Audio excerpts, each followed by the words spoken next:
सबसे बड़ा ओहदा होता है CWUC का मेंबर।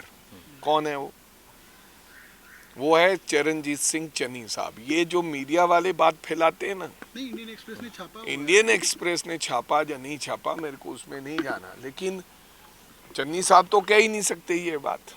चन्नी साहब ने क्या कहा? चन्नी साहब ने कहा, चन्नी साहब के पास सबसे बड़ा ओहदा है। क्या वो है?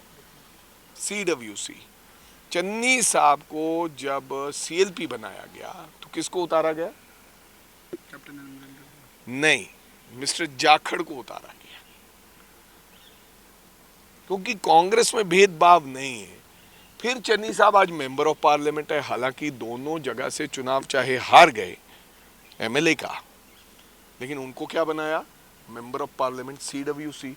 और हमारी एग्रीकल्चर जो हमारी कमेटी है पार्लियामेंट की, उसके भी चन्नी साहब चेयरमैन हैं। हम लोग गरीबों को यहाँ बैठा कर रखते हैं। कांग्रेस पार्टी ही एक ऐसी पार्टी है। मुख्यमंत्री कौन बन रहा था? सुखजिंदर रंधावा,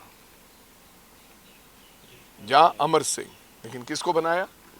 चन्नी साहब को। क्योंकि कहने बोला गरीबों को हम लोग, दलित हमारे सर का ताज है, रहेंगे, लेकिन हमारी पार्टी सेकुलर पार्टी है।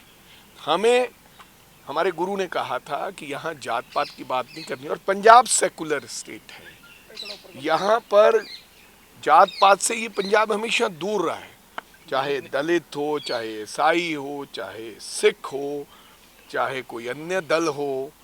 अब कई बार लोग ऐसे कहते हैं कि यार, हमें कल कोई बात करता है कि भाई reservation with in the reservation, कि हमारे समाज की बात ही नहीं होती। कल बहुत से ऐसे समाज से जो बात करते कि फिर फला समाज ही है। ये तो फिर बहुत बड़े सवाल है। आप कहोगे मैं इस समाज से हूँ, इसी को ही पद मिल रहे हैं, दूसरों को क्यों नहीं?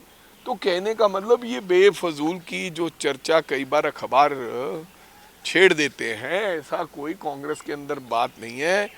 कांग्रेस पार्टी सभी जातियों का एक समूह पार्टी है और सबको साथ लेकर चलती है। पर को एक बार फिर